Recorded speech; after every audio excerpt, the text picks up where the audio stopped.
Filósofos, muy buenos días. Vea, me siento muy contento de volver a encontrarnos, así sea pues por este medio audiovisual, donde ustedes me ven a través de una pantalla. Vamos a utilizar de pronto la metáfora. Pasamos de una clase donde nos saludábamos, donde nos reíamos en el aula de clase, donde nos veíamos de frente y reflexionábamos, hacíamos filosofía todo el tiempo, ahora hacer filosofía de una manera como tan impersonal. Pero eso mismo ocurrió en el tema que vamos a ver este periodo. Pasamos de afirmar la existencia de Dios en el medioevo a no negarla, sino a darle otras virajes al conocimiento, otras formas de ver el conocimiento, de ver el mundo, donde si en algún momento llegaba a quedar cuestionada la existencia de Dios, para ellos no era tan importante, pero sin embargo, pues lo hacían. Quiero entonces que comencemos. Voy a compartir con ustedes entonces la introducción y los parámetros de este curso.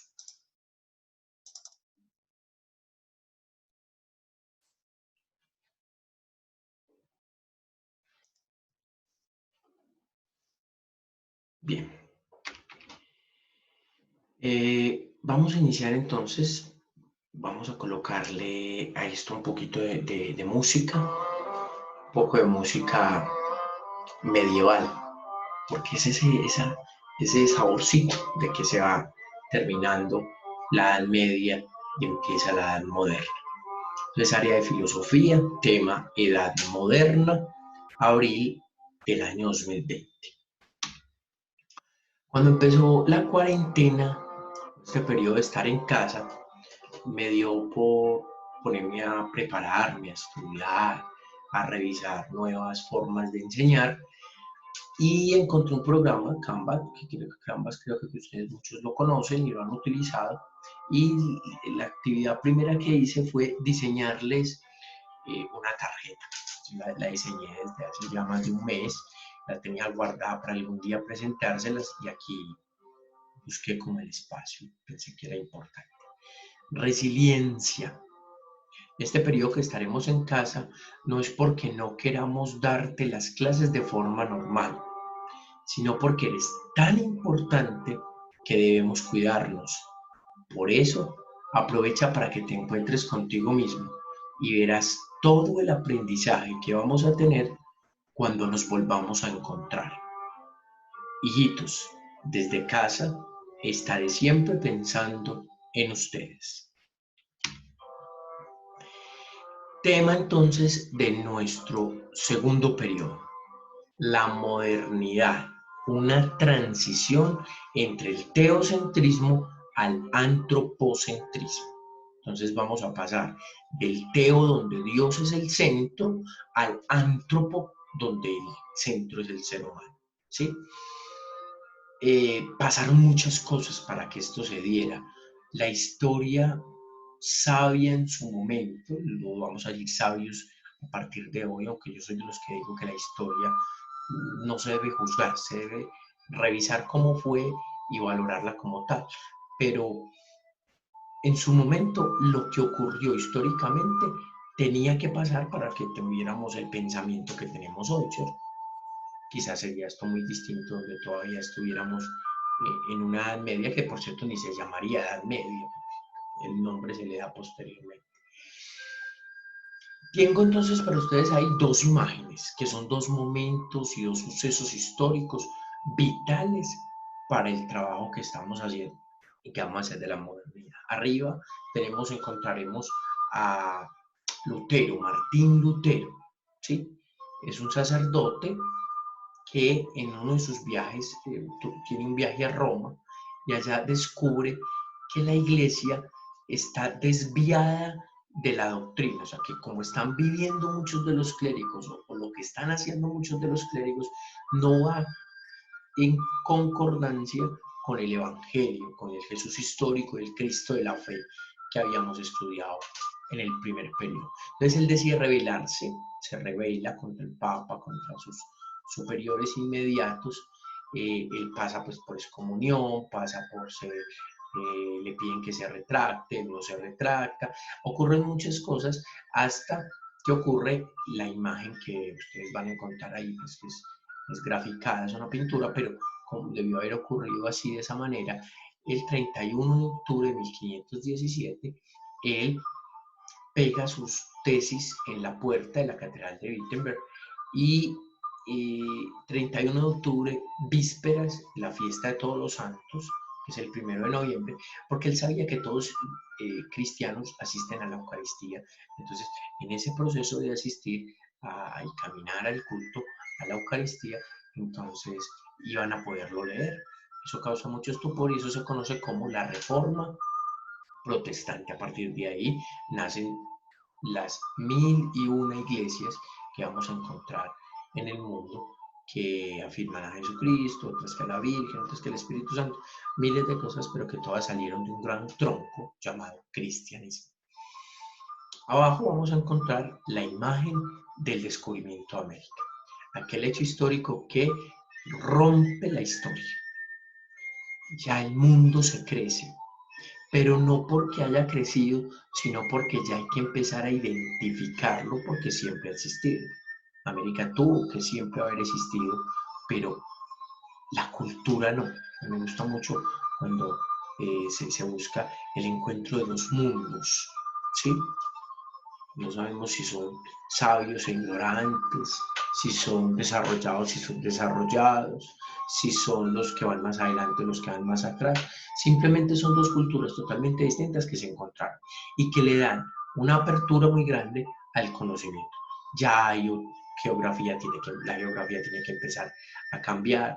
Si la Tierra se comprueba que es redonda, entonces discusiones sobre el fin del mundo, reflexiones eh, muy interesantes sobre cómo meter, vamos a mirar cómo ellos llegan a América, los españoles, y luego empiezan a venir otros países, pero ellos cómo utilizan el lenguaje y la religión y la fe para conquistar, para dominar, para hacer una especie de estructura geopolítica, es decir, yo controlo, yo, yo manejo mis intereses a partir de la religión y a partir del lenguaje. Listo. Vamos entonces a mirar ahora nuestras competencias para este segundo periodo. Entonces, la primera competencia es una competencia de orden crítico. Recordemos que en, el, en, el, en la filosofía, criticar no es decir, no me gustó, o sea, aquí la competencia no es decir tan horrible la Edad Media y tan bueno la Edad Moderna, no, eso no es la competencia crítica, es la capacidad que tenemos nosotros y vamos a demostrar de que somos capaces de mirar cómo ambos momentos históricos, tanto medievalidad como modernidad, tuvieron sus características, fueron así porque tenían que ser, el mundo los necesitaba así, digámoslo así, la historia los necesitaba así. ¿Sí? Recuerden, se lo voy a repetir muchas veces, nosotros no podemos desde hoy juzgar la historia. Así se vivía, así eran las necesidades, ese era el momento para adaptar. Entonces, la competencia dice comprende la transición que se dio entre las posturas medievales hasta los postulados modernos a nivel antropológico, político, religioso y científico. Es decir, todo cambió. No solamente cambió la parte religiosa, donde ya el Papa no tiene sí tiene poder a nivel de la fe, pero ya no a nivel político. Entonces, esa ruptura es bastante interesante. La parte dialógica, la competencia donde nosotros evaluamos el discurso de ustedes, la capacidad que ustedes tienen de expresar sus ideas. Entonces comprende un problema filosófico moderno y piensa en el modo de tratarlo desde el uso de la argumentación. Recuerden que filosofía nos ha enseñado que muchas de las palabras que usamos a diario no necesariamente son como son. Entonces la palabra problema no es algo malo, no.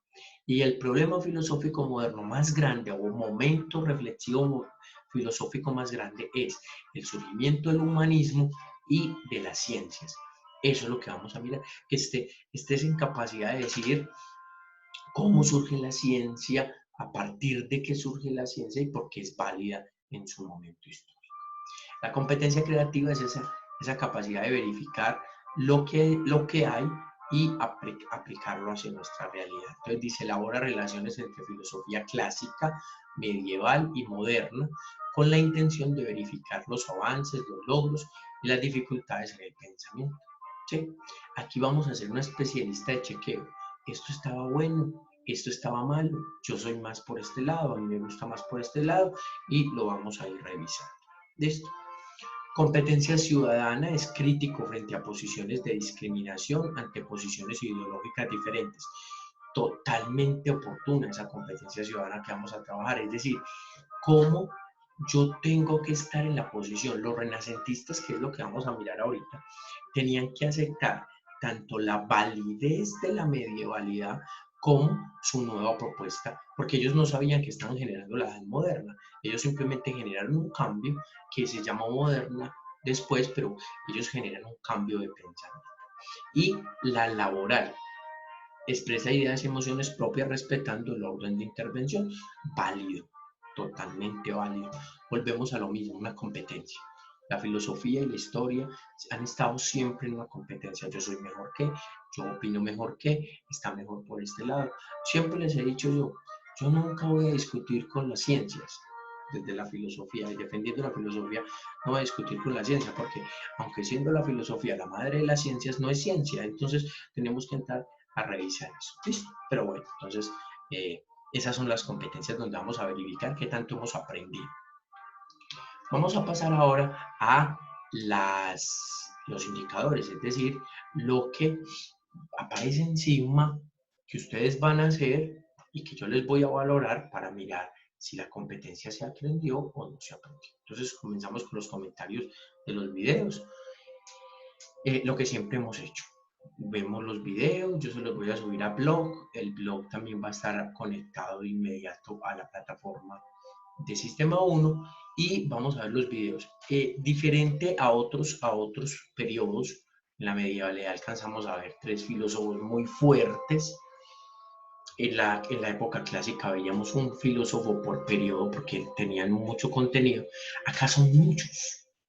Entonces vamos a empezar con Maquiavelo la próxima clase, vamos a ver a Copérnico, a Giordano Bruno, a Kepler, a Galileo Galilei y un montón de filósofos, John Locke, David Hume, Thomas Hobbes. Todos estos filósofos son un montón, los políticos, los cosmológicos, los científicos como tal, cuando lleguemos a ver al amigo Descartes.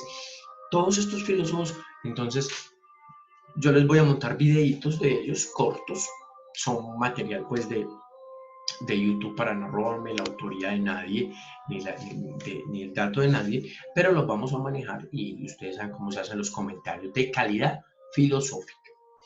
Mapas mentales, entonces va a haber un mapa mental al final del periodo donde vamos a meter todo eso que estamos viendo. Recomendación, a partir de esta clase comienza a sacar tus apuntes para construir ese mapa mental.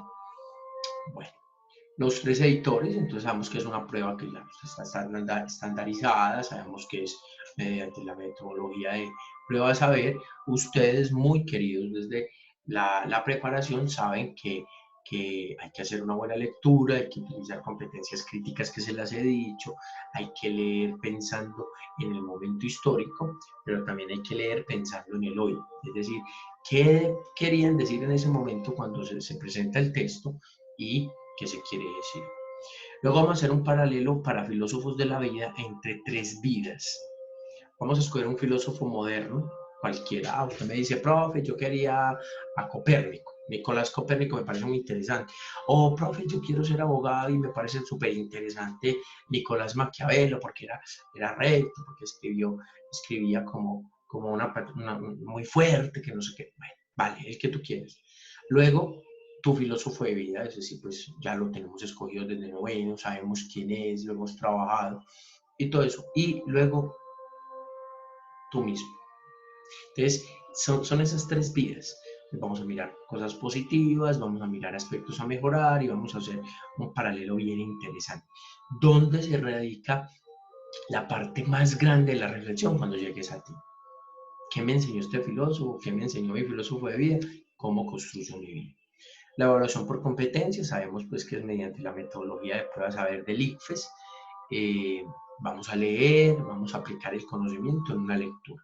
Y la participación en las clases virtuales, ahorita cuando terminen el video, ustedes saben que van a dejar sus comentarios, bien sea aquí o en la plataforma o en el blog, ya miraremos cómo nos queda. Saben que vamos a hacer comentarios de calidad. Aprovecho para decirles que me asombran los comentarios de ustedes, son de muy buena calidad. No vayan a bajar ese nivel. Se ve que leen, se ve que se instruyen, se ve que les gusta, les apasiona. Entonces eso es muy interesante. Listo. Vamos entonces a entrar un poquito en materia y vamos a hablar de los dos hechos históricos. Traje dos frases. La primera, vamos a hablar de el descubrimiento de América. Entonces, para traer el descubrimiento de América, les traje una frase de este pensador de origen uruguayo llamado Eduardo Galeano. Él tiene un texto muy interesante, Las venas abiertas de América Latina, donde hace unas reflexiones bien interesantes sobre lo que es América. Entonces dice, en 1492 los nativos descubrieron que eran indios, descubrieron que vivían en América, descubrieron que estaban desnudos, descubrieron que existía el pecado, descubrieron que debían obediencia a un rey y a una reina de otro mundo y a un Dios de otro cielo, y que ese Dios había inventado la culpa y lo vestido, y había mandado que fuera quemado vivo quien adorara al sol y a la luna y a la tierra y a la lluvia que la moja. Eduardo Galeano. El texto como tal se podría explicar solo. De ahí rescato simplemente dos cosas. El americano no sabía que lo estaban descubriendo. El español sí sabía que estaba descubriendo. Pero entre ese conocimiento y ese desconocimiento se tiene que generar una cosa que es lo que nosotros vamos a empezar, que es la cultura americana. Cuando lleguemos a 11, vamos a encontrar que hay un tema hermosísimo que se llama identidad y filosofía latinoamericana, es decir, ¿qué somos los latinoamericanos? De dónde nace nuestra cultura y nuestra filosofía. Interesante, Eduardo Galeano, totalmente recomendadísimo para que leamos un poquito de él. ¿Listo? Y referente a la reforma, les traigo una frase de Lutero que dice: la iglesia no debe determinar lo que enseña la escritura, es la escritura quien debe determinar lo que enseña la iglesia. Lutero fue muy radical en decir que la palabra de Dios había que seguirla al orden de la letra, o sea, literal, ¿sí? Y este radicalismo le debe a lo que muchas cosas. Hay una cosa muy interesante, hay varios autores que van a decir que el pensamiento de Lutero al día de hoy ha desaparecido casi en su totalidad, porque a él empezaron a criticarlo otros, entonces el otro creó otra fuente, y a este otro, y a este otro, y eso empezó a regarse de manera en que el original de Lutero, pues aquí en Colombia pues es muy difícil encontrar la iglesia luterana, pero van a aparecer entonces otra cosa. Luego a Lutero se le van a aliar en la reflexión, pero no es que sean aliados de él, sino que hacen lo mismo que él. Enrique VIII, al que le debemos que Inglaterra, por ejemplo, tenga la iglesia anglicana, Juan Calvino y otros tantos que hicieron lo mismo. Voy a terminar esta primera parte de la presentación, todavía estamos presentando el curso, con una caricatura.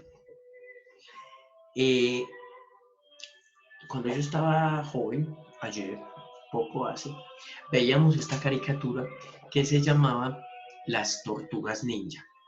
Las Tortugas Ninja, porque se las puse, y ustedes dirán, ay, uy, ese profe de filosofía, y a veces se va como saliendo como de lo normal, ¿no? Se las puse ahí porque hay un dato muy curioso para empezar el Renacimiento, y es que las Tortugas Ninja tenían sus 4 nombres: Leonardo, Miguel Ángel, Donatello y Rafael. Estos 4 son los grandes pintores del Renacimiento. Son los 4 grandes precursores que en Italia le dieron auge a lo que vamos a conocer en filosofía como el Renacimiento. Listo. Vamos entonces a seguir nuestra clase. Chicos, decirles que esta parte de la filosofía moderna es muy amplia, muchísimo, muchísimo.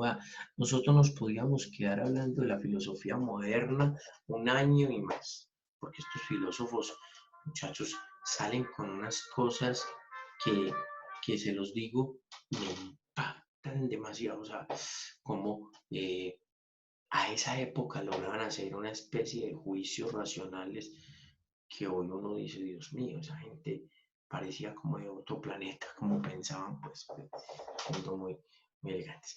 Les cuento que cuando salió esto de las clases virtuales, me apasioné y todas esas cosas, y le grabé una introducción a este curso. Entonces, quiero que la veamos y luego seguimos hablando del Renacimiento, que es nuestro tema de clase.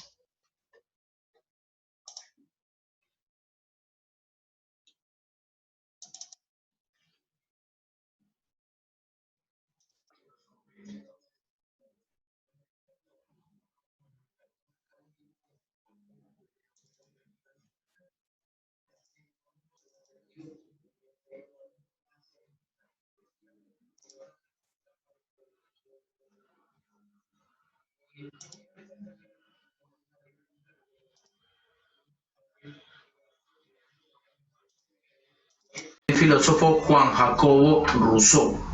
Chicos, buenos días. Vamos a iniciar este segundo periodo. El tema que nos compete entonces es la filosofía moderna. Vamos a cambiar totalmente el viraje de lo que hemos venido estudiando. Ya el centro no va a ser Dios, el centro no va a ser el pensamiento cristiano, sino que van a empezar a aparecer otros filósofos. Quiero empezar con la lectura de una frase de este filósofo que vamos a ver este periodo, y es el filósofo Juan Jacobo Rousseau. No empezamos propiamente a convertirnos en seres humanos hasta después de haber sido ciudadanos. Vamos entonces a hacer un recorderis rápidamente de lo que vimos en el primer periodo para poder hacer la transición conceptual a lo que vamos a ver en este periodo. Entonces vamos a comenzar con que se llama Edad Media o Medioevo a todo el momento de reflexión cristiana donde la filosofía se tenía que enfocar en demostrar la existencia de Dios. Todo aquel que se negara a demostrar la existencia de Dios o que de alguna manera fuera apóstata o hereje, es decir, que estuviera en contra de la fe, iba a ser rechazado. Ya los métodos esos se ocuparán en la historia de decir cómo eran rechazados, pero filosóficamente nos vamos a quedar diciendo que no es válido de ninguna manera para la Edad Media que ocurra esa transición de pensamiento, es decir, pensar cosas que están por fuera de la tradición cristiana, de la iglesia cristiana, del cristianismo, son rechazadas de inmediato. Van a ocurrir entonces dos momentos básicos para iniciar esta Edad Media. Edad moderna, perdón. Entonces, el primero es el descubrimiento de América. Colón descubre que fuera de Europa, Asia y África hay más tierra. ¿Eso qué implica? Implica que para la filosofía se demuestra que todo no está todavía alcanzado, es decir, que para 1492 se demuestra que el hombre no sabe por completo todo, entonces que el conocimiento está por aprenderse, que todavía se pueden abrir nuevas puertas, y eso genera pensamiento en los grandes filósofos. Pero hay un segundo momento que la historia lo da y que tenemos que decirlo, y es con un personaje llamado Martín Lutero.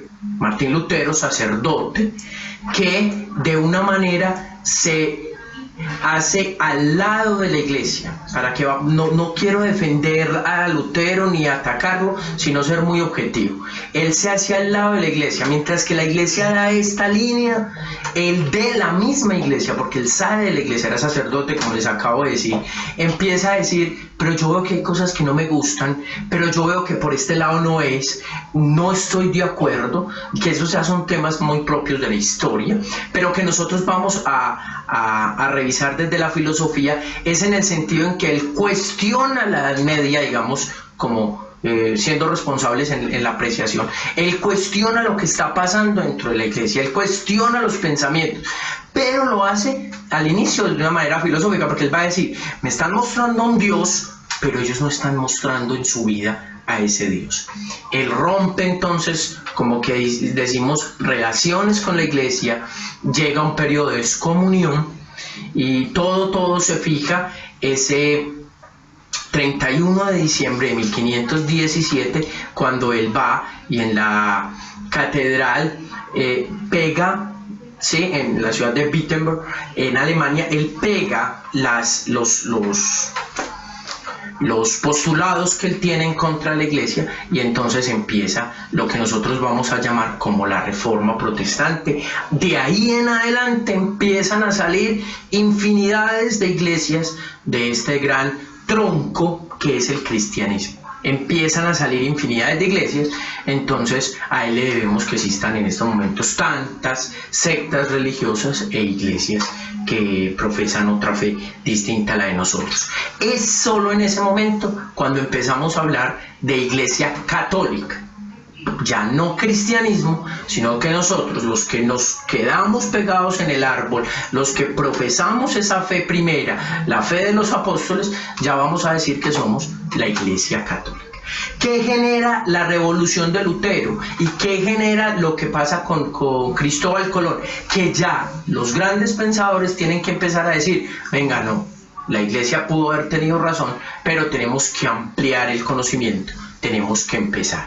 Y va a iniciar entonces un periodo que nosotros llamaremos el Renacimiento, que lo vamos a ver en el siguiente video, donde vamos a mirar un poquito los primeros vestigios de lo que es esta historia llamada Renacimiento, que es como la antesala de la Edad Moderna, que es la que vamos a trabajar durante este periodo.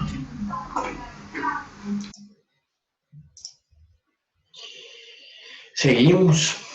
Quiero hacer entonces dos salvedades antes de seguir. La primera es, ahí me disculpan el movimiento para colocarles el video, y en el video yo cometí una imprecisión de fecha, y es que decía 31 de diciembre, pero en realidad es 31 de octubre, ¿sí? De 1517, ahí me equivoqué un poco, pero ya hago la salvedad, la corrección desde hoy, desde ya, para que lo tengamos en cuenta.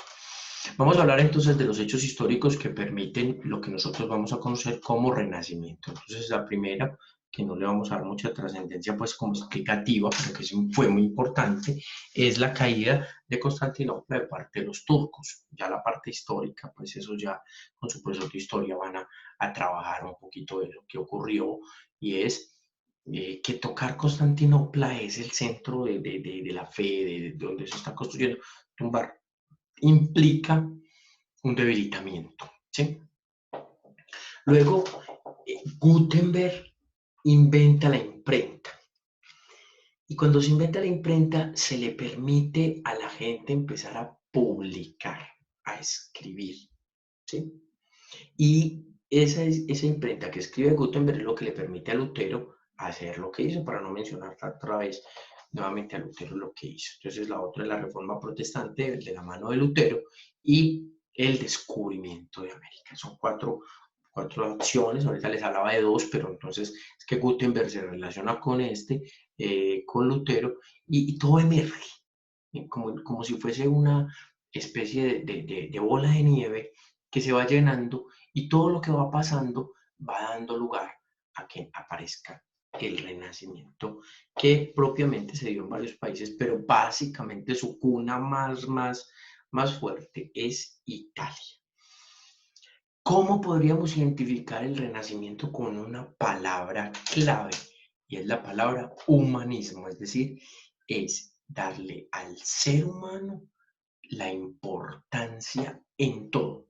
Es decir, vamos a mirar, ya no vamos a mirar desde Dios al hombre, sino desde el hombre a Dios, que es una cosa totalmente diferente. Vamos a mirar el mundo desde el hombre y es una fe en el hombre, es pensar en que el hombre es capaz de sí, en que el hombre es capaz de transformar, en que el hombre es capaz de hacer un montón de cosas, ¿sí?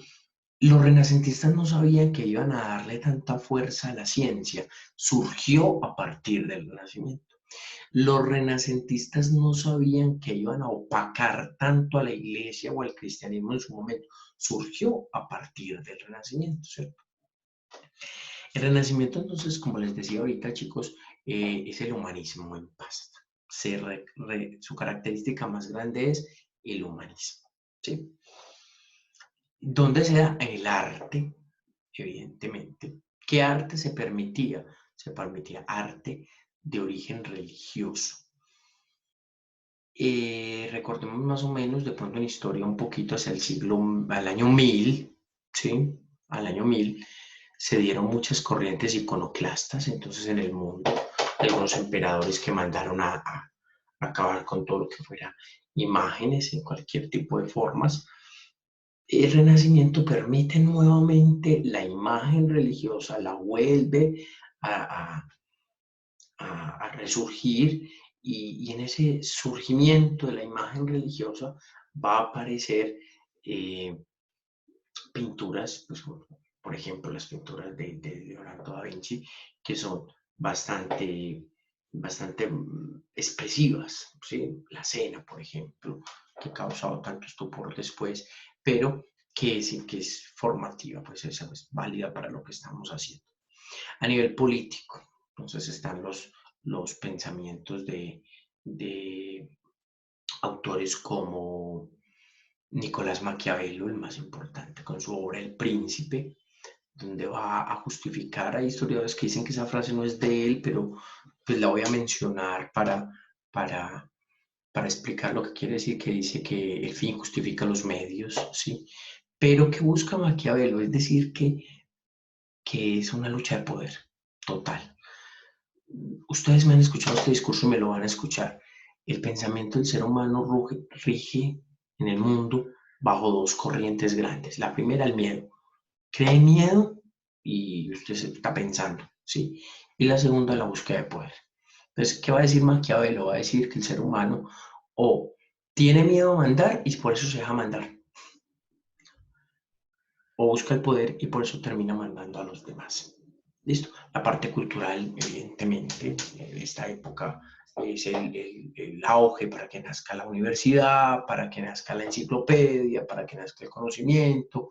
Se le dio mucho énfasis a la música y a otras cosas. Y en la parte económica, ¿sí?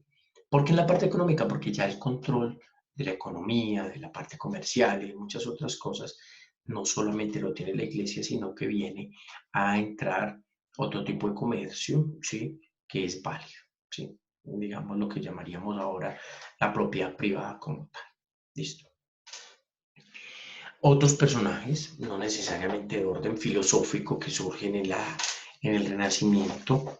Hay uno que me gusta mucho, mucho, muchísimo y qué bueno que algún día pudiesen acercarse a esa obra, es Dante Alighieri, con su obra La Divina Comedia. O sea, es una forma como él expresa todos estos círculos y para llegar a mostrar cómo era, cómo es el infierno y todas estas cosas que son doctrina de fe de la iglesia y que él las vuelve literatura, la vuelve literatura. Y de dónde está todavía en estos momentos todos asumimos, y los abuelitos y muchos de los niños asumen un infierno como lo pintó Dante, ¿sí? Con diablos, con cachos, con colas, con fuegos, con hornos y todas estas cosas, todas las figuras literarias se empiezan a cobrar importancia a partir de Dante.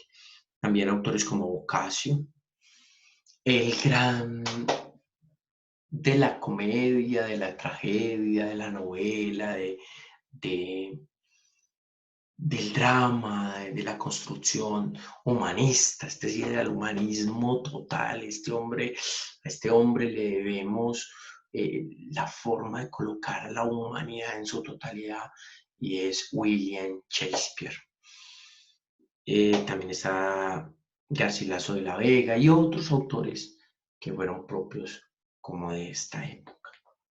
Quiero terminar esta parte del Renacimiento como momento histórico como tal, con dos características básicas del Renacimiento. Dos básicas. La primera, surgen nuevos conocimientos. Ya el conocimiento se vuelve una necesidad. El mundo se amplió, descubrimiento de América, la religión se puso en entredicho, reforma protestante, se empieza a publicar,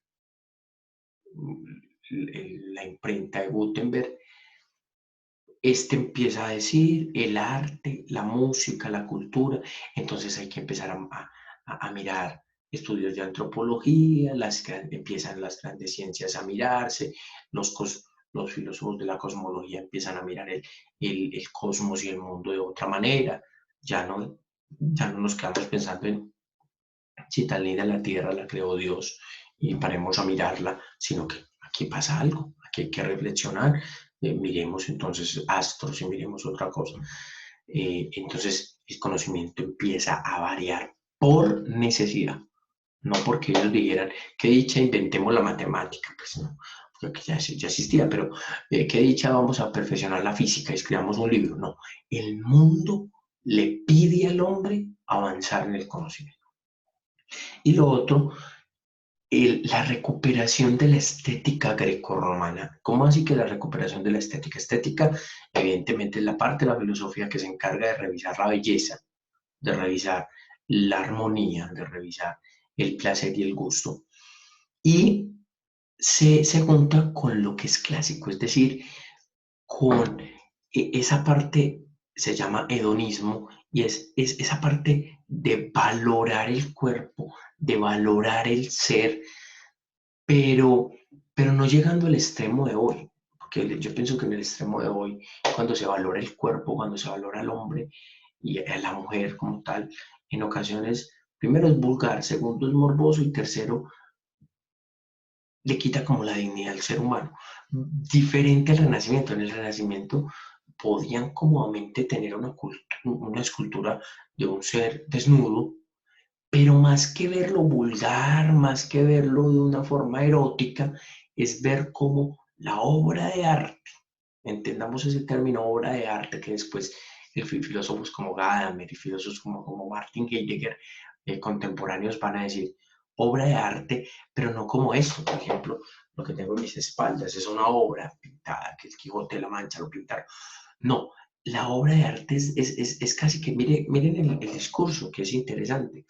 El humanismo dice, coge lo de la Edad Media que dice, Dios creó, somos creación de amor de Dios, Agustín, y empieza a decir, esa obra de Dios como tal no puede estar permeada por errores.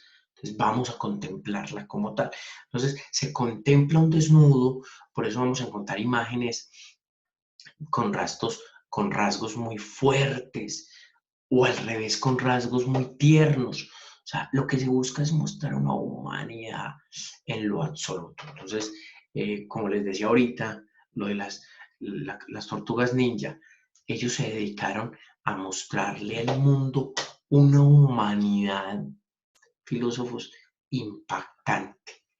Ustedes saben que ellos me apasionan demasiado y yo pienso que ese humanismo lo deberíamos volver a tener hoy. Y siento que este espacio de estar en casa y todo eso nos tiene que llevar a reflexionar, como en el Renacimiento. Aquí llegamos a una reflexión así.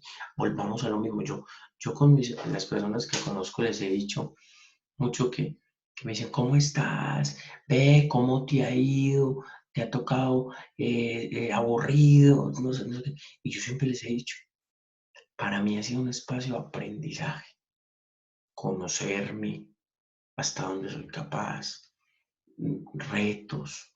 ya estoy haciendo ejercicio, me estoy poniendo rutinas de lectura, de construcción, me he puesto a escribir, me he puesto a producir. Es interesante, es interesante. Eso es el renacimiento. El renacimiento dice, cojamos al mundo, cojámoslo todo, cojámoslo así. Y así como si lo hubiéramos amarrado en un paquete y revisemos todo lo bueno que tiene. Yo pienso que en este tiempo he valorado y he descubierto que tengo cosas maravillosas. Yo y cosas externas que están para mí. Ese era el renacimiento.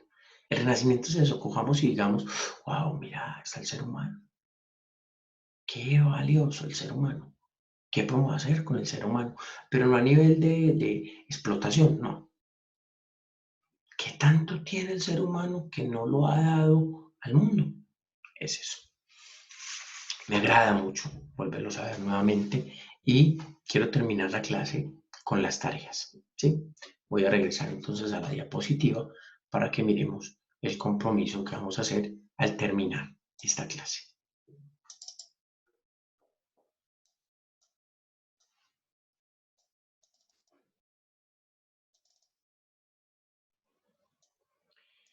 Bueno, realizaremos al final del video los comentarios al mismo. Recuerden recurrir a la competencia crítica, es decir, juzguen, propongan y debatan las posiciones. Si es necesario, feliciten o elogien, pero que sea de un nivel filosófico como siempre lo hemos realizado. Es muy importante que reflexionemos sobre las ventajas y desventajas de que con el Renacimiento se haya dado fin a la Edad Media y se haya iniciado un espacio de reflexión diferente donde el hombre tiene la palabra. Y voy a salirme de acá, de esta presentación, para darles la tarea segunda, que saben que siempre lo hago. Sean inmensamente felices. Los quiero mucho, filósofos, y nos vemos en la próxima clase.